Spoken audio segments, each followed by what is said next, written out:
दोस्तों, insulin resistance आज एक काफ़ी प्रचलित टर्म है और मैंने देखा अक्सर बातचीत में तमाम लोग इस्तेमाल करते हैं इसको। लेकिन मैंने पाया कि बातचीत में जब लोग इंसुलिन रेजिस्टेंस टर्म यूज़ कर रहे होते हैं तो बहुत से लोगों को मैंने देखा कि वो जिस रेफरेंस में यूज़ कर रहे हैं वो नहीं है जो वो होता है, यानी कि वो उसको कुछ और ही समझते हैं। 10 में से 8 लोग इंसुलिन रेजिस्टेंस को जानते हैं, उन्होंने सुना है और वो इस्तेमाल भी करते हैं। लेकिन उस 8 में से मैंने पाया कि 4 लोगों को उसका सही मतलब पता ही नहीं है। जैसे कई बार मैंने कुछ लोग जो इस टर्म को यूज़ कर रहे थे उनसे मैंने पूछा कि क्या मतलब इससे हुआ आपका इंसुलिन रेजिस्टेंस से, तो कहे डायबिटीज़। यानी कि डायबिटीज़ को डायबिटीज़ या शुगर कहने के बजाय इंसुलिन रेजिस्टेंस कह रहे थे। तो शायद बहुत मात्रा में ऐसे लोगों को लगता है कि इंसुलिन रेजिस्टेंस का मतलब डायबिटीज़ होता है। तो मुझे लगा कि इस सब्जेक्ट पे 5-7 मिनट बात करने की ज़रूरत है और थोड़ा सा अवेयरनेस बढ़ाना चाहिए। तो इंसुलिन रेजिस्टेंस 2 शब्दों से मिलके बना है। इंसुलिन, आप जानते हैं हमारे शरीर में पैनक्रियाज एक ऑर्गन है जो इंसुलिन प्रोड्यूस करता है, और रेजिस्टेंस यानी उसमें रुकावट पैदा करना, यानी इंसुलिन के काम में रुकावट पैदा होना। तो आइए समझते हैं कि ये क्या है।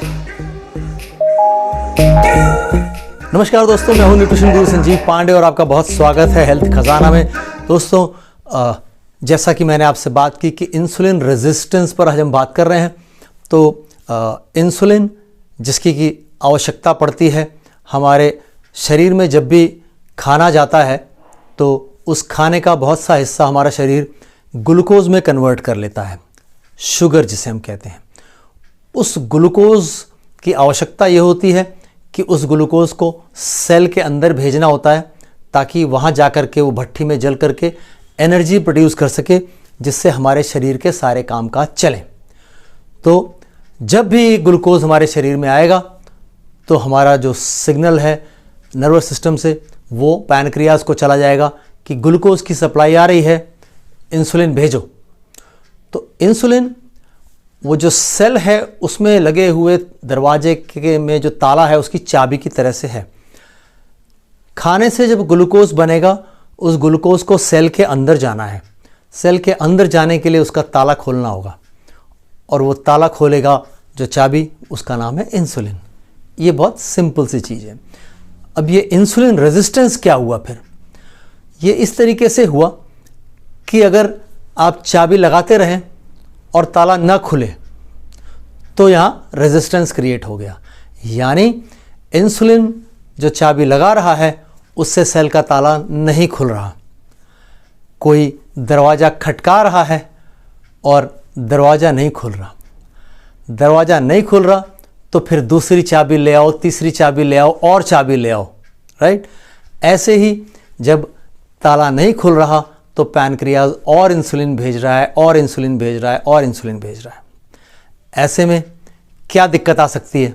इस गतिविधि का जो रिजल्ट होता है वो ये हुआ कि जो ग्लूकोज खून की नली से होकर आया था और उसे सेल के अंदर जाना था, वो अब सेल के अंदर नहीं जा पा रहा, वो खून की नली में ही इकट्ठा हो रहा है, आता जा रहा है और उसका लेवल बढ़ता जा रहा है। यानी हाई ग्लूकोज हो रहा है। जो ब्लड शुगर जिसे आप कहते हैं, ब्लड ग्लूकोज, ब्लड के अंदर ग्लूकोज की मात्रा वो बढ़ती जा रही है। दूसरा, इंसुलिन और भेजा जा रहा है। क्यों? क्योंकि बॉडी को लग रहा है कि और ग्लूकोज है अभी खून की नलियों में तो और इंसुलिन भेजो।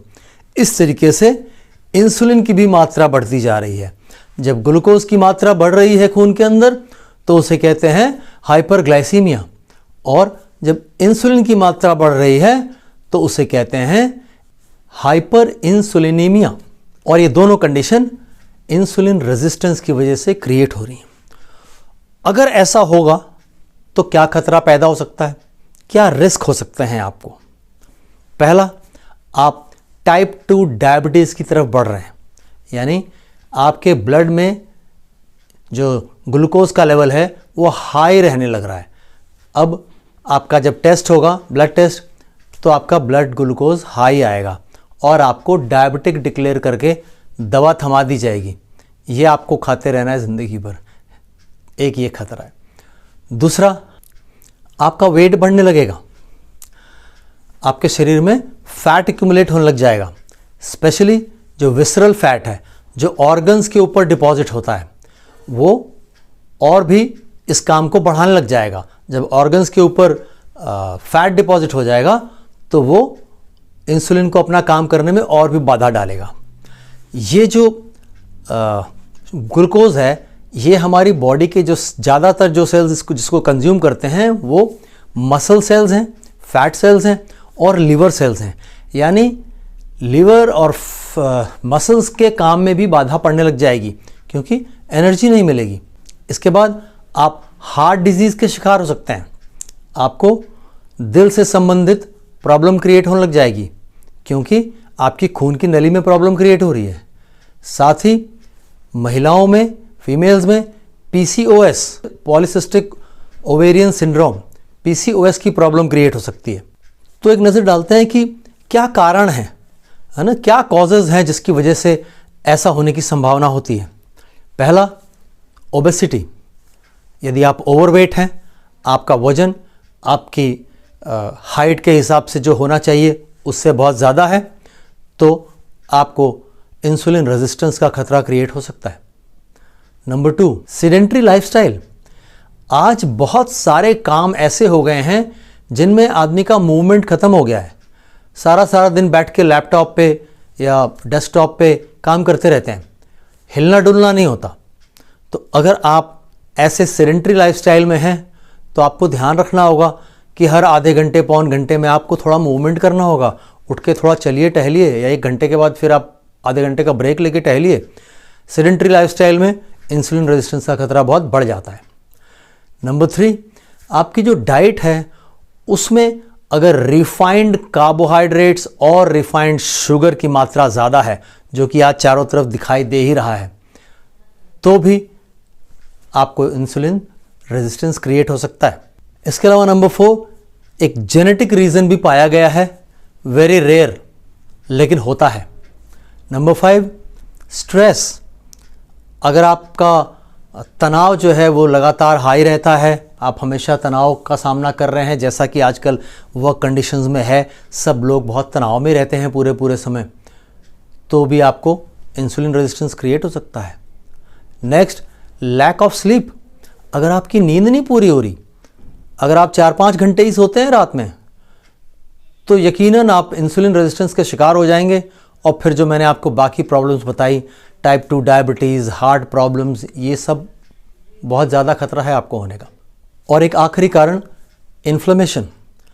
शरीर में अगर सूजन रह रही है, शरीर में सूजन का मतलब ये होता है कि आपके शरीर को अगर पूरी तरह से रेस्ट नहीं मिलता तो वो एग्जॉस्ट होने लगता है और ऑर्गन्स में इन्फ्लेमेशन होने लग जाता है। ये आपको बाहर से पता नहीं चलता, ये आपको पता तभी चलता है जब आप थका थका महसूस करते हैं, एनर्जी लेवल लो हो रहा होता है, तो बॉडी में इन्फ्लेमेशन रहता है। तो इसमें भी आपको इंसुलिन रेजिस्टेंस क्रिएट होने का खतरा रहेगा। तो सवाल ये उठता है कि पता कैसे करें। तो इसके लिए जो टेस्ट है वो है फास्टिंग इंसुलिन, यानी खाली पेट आपको जाकर के टेस्ट कराना होगा पैथोलॉजी लैब में, आपका इंसुलिन लेवल क्या है। अगर वो हायर साइड में आ रहा है, इसका मतलब कि आपने खाना नहीं खाया, यानी फ्रेश कुछ ग्लूकोज नहीं गया है बॉडी में, स्टिल बॉडी में इंसुलिन ज़्यादा प्रोड्यूस हो रहा है। तो दोस्तों, ये थोड़ी सी बातचीत थी इंसुलिन रेजिस्टेंस को लेकर। आगे वीडियो में हम इंसुलिन रेजिस्टेंस पे और बातें करेंगे। तब तक आप अपना इंसुलिन लेवल कंट्रोल में रखिए, तो आपका दिल भी आपके कंट्रोल में रहेगा। स्वस्थ रहिए और मस्त रहिए। जय हिंद। अगर जानकारी अच्छी लगी हो तो चैनल को सब्सक्राइब जरूर करें, वीडियो को लाइक करें और अपनी राय कमेंट्स में अवश्य दें। दोस्तों, हमारे चैनल से संबंधित सभी महत्वपूर्ण जानकारियाँ इस वीडियो के डिस्क्रिप्शन में दी हुई हैं, जैसे कि आप हमसे कैसे संपर्क कर सकते हैं प्रिस्क्रिप्शन बनवाने के लिए और हमारी राय लेने के लिए अपनी किसी भी दिक्कत परेशानी के बारे में। Thank you.